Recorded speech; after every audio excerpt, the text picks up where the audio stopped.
Welcome back to Bangkok ChitChat with the Hua Hin Report with Richard Buckle. If you haven't subscribed, please subscribe, please like, and please give comments. And if there's anything in particular you want us to report on, please let us know. But let's just move on with what's happening in Hua Hin. Hi there, Richard. Well, hello. Good to talk with you again, Andrew. Yeah, so you were back in the UK for a little while, yeah? We were back, yes. We went back to the UK after nearly 2 years. Well, actually, just a little over 2 years. And surprisingly, the weather was really good.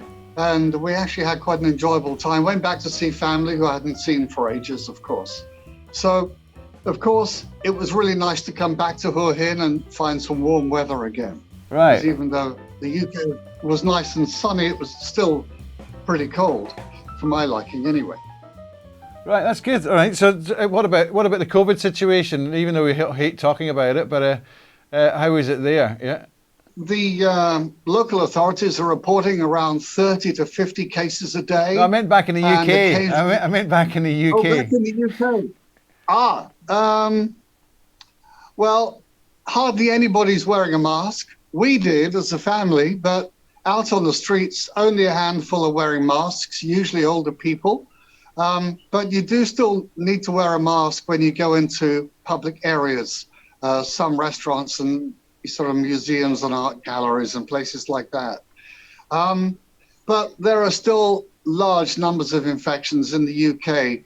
And even though it's relatively unreported, around 200 deaths a day in the UK, that's the equivalent to a small aeroplane going down every single day. And they don't really talk about it very much. But right. So, they're just putting up with it as that's the way it is. Okay. All right. So about Hua Hin. So you were going to tell us about what was happening in Hua Hin regarding COVID. Yeah, COVID here, around 30 to 50 cases reported every day. But I know that there are many more than that go unreported.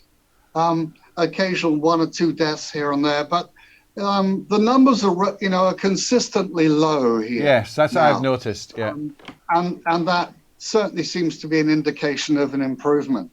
So that's good news. And certainly the town has been coming to life a lot more in recent weeks. Particularly, they saw us leave, and then they all got up and started partying. So, they've been doing a lot of stuff here, which has been really good over the past couple of weeks. Yeah, a couple of things that are interesting is that they've had a visitor from a crew who I haven't met because I was away, but they've been sailing what they call the Energy Observer, which is a solar-powered, wind-powered boat. And the boat's on a mission to circumnavigate the globe. It's already traveled over 40,000 miles. It's currently moored up in Prambori, just south of Hua Hin. And the whole thing is completely covered with solar panels. And they're looking to obviously go on and then go over to, I think, leaving here around Singapore and then off over to Africa and South America, and then back up to France in 2024 when they'll basically have circumnavigated the whole planet. So they're here actually for about 3 or 4 weeks. So they're obviously spending some time here to enjoy Hua Hin and around the area. So that's an interesting vessel. I'd like to go and have a look at it. In fact, I'm going to go and have a look over the next couple of days. Right. So I might get some pictures. What else is going on? The Centara World Masters Golf Championship is on this week. Golfers from around the world have flown in for this, probably around 100 or so. Said to be Asia's biggest, richest tournament for club golfers. I don't know much about it, except it's on at Black Mountain, and they're all staying over at the Centara. It's an annual event. Seems to be going well. I think it's between the 8th and the 24th, or 8th and 14th, I thought, tournament. And there's 20 countries involved. The prize money is 30,000 US. And it's a seventh one, and it's going to be held at world-class Banyan and the Black Mountain courses. Right. So what saw interest when I read this was with participants age 35 and over competing across a range of age and handicap divisions. Yeah. Now, when I looked at it, handicap divisions, I thought it was going to be people in wheelchairs and things. Then I realised it was a handicap, handicap of 1, 2, 3. I'm going, that's very charitable. Oh, right, I forgot. So continuing with golf over at Banyan, there have been some major changes there. Stacey and Stuart, who were the managers at Banyan, are now no longer there. The club's been taken over by another group that are well known around the country. I think they're also up in Bangkok and down in Phuket. So that's under new management, but it's only just happened, and I'm not aware of their current plans. But I do aim to find out over the next week or two. What else went on? Stanford University held their TEDx talk just before I went away. They had several students. In fact, they had some 500 applicants to take part in a TEDx, which was linked to TED Talks in America, and it was streamed online. They narrowed it down to 6 speakers, and then they asked me to go in and speak as well about radio, which I did. And it was a fascinating experience. Some of the speakers there, the young students, are very motivated, very good. In fact, the Stanford Uni gave a presentation, in fact, gave a course on public speaking to those students who were participating. Very so good. That was an added extra for them.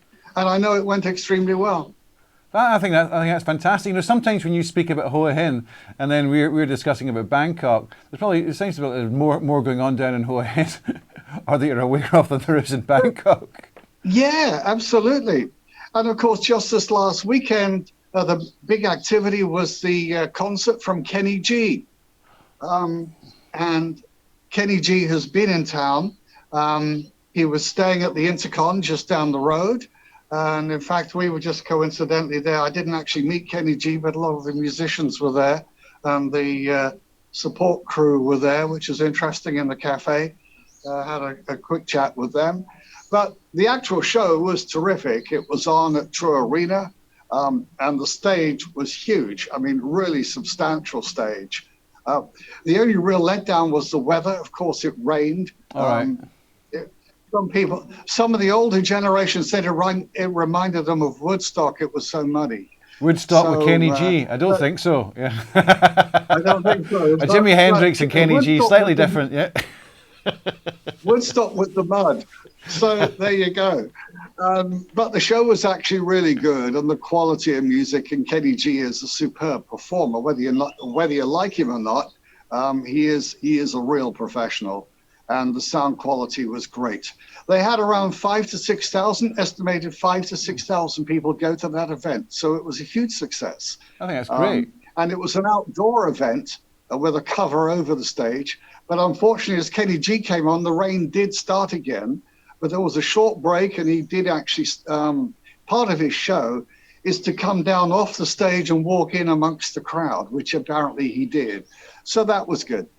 All right. Well, as long as no mud there, I could just imagine Kenny G going along with this thing and slipping in the mud. Yeah, that could have been a bit weird. Yeah, what else has been going on? Oh, yeah, the only other thing that went on, sorry, I forgot to mention the Cha-Am Run. They've just had the big run up in Cha-Am this last weekend. I've had a couple of friends participate in that. It's a 5, 10, and full 42-kilometer marathon. Running around the streets of Cha-Am and down the main road and along the beach road and back again. Huge success, large number of participants. It went down really well. All right. Well, what about this? You got the long weekend coming up, yeah? This coming weekend. So you got the Monday holiday. I understand that the holiday on the Monday is a religious holiday, so alcohol will not be served. Yeah. Well, that's the usual thing. And of course, the royal ploughing ceremony on Friday. Yeah. So they've combined them both to make it a long weekend, which isn't a bad idea. I'm not really up to date with many of the events taking place over the weekend. I think everyone's still recovering from last week. At least you are, yeah. You know, that's really about all the news that I have from here at the moment, except to say that, you know, the place is a little more vibrant and there seem to be more people around. Since the dropping of all the formalities of coming into the country, more tourists have arrived. When we flew back last week, our plane from Vienna was full, a full flight, and I was quite surprised because a week earlier, flights coming in that had, where people had to stay in a hotel and report twice and all of that and get tested. Most flights were virtually empty, maybe 20 or 30%, but our flight was full. And I think, there seems to be quite a good sense that within the next month or two, Thailand will probably drop all of the restrictions upon arrival. Yeah, it's being reviewed as of June 1st again. It seems the beginning of every month. Hopefully it'll give people a little bit more notice. They're also looking at the possibility of allowing bars, karaoke and that kind of thing to open, but only in the blue zones, the tourist zones. Yeah. So like everything else, it's difficult, when we're doing these shows. You can be up to date, but then it suddenly changes, and then the prediction of what's going to be doesn't happen. Yeah, we've also got elections coming up, May 22nd. That's in Bangkok and Pattaya. Yeah, so I don't think you have that down there. But all we've got is vehicles calling out numbers. Yeah. It's a bit like going to the bingo, yeah. But it's actually because people can't remember the governor candidate's name, so they just call out the number. So so that's happening over here. Well, tell me something. Well, probably why, I was just going to say that's probably why quite a few people are coming down from Bangkok, just to get away from that for a bit. Yes. Tell me the flights back to the UK. How did you find the prices? Do you think the prices are going up, or do you still think they're still reasonable? Obviously, you booked in advance. Yeah. Well, we did just a little bit. In fact, I didn't book. I tend not to book until quite late, and that way I'm often able to get a slightly better price. And in fact, I think we booked about 10 days before we went. So that was interesting. And in fact, I use a local friend here who runs a travel agency. Most people just book online, but I'm a bit old fashioned and I use my friend who has a fabulous little kumbo. She runs this great travel company and she finds me some terrific flights, great prices. So for me, it was not expensive. The price was very reasonable. But I think the pricing really depends on when you fly. And as you suggested, when you book, sometimes if you book a long way in advance, you can get a good flight. And then if you book 3 months before you go, maybe the price is jacked. And then if you book a few days before you go, you can often get a good bargain. Right. So, I mean, did you fly into London?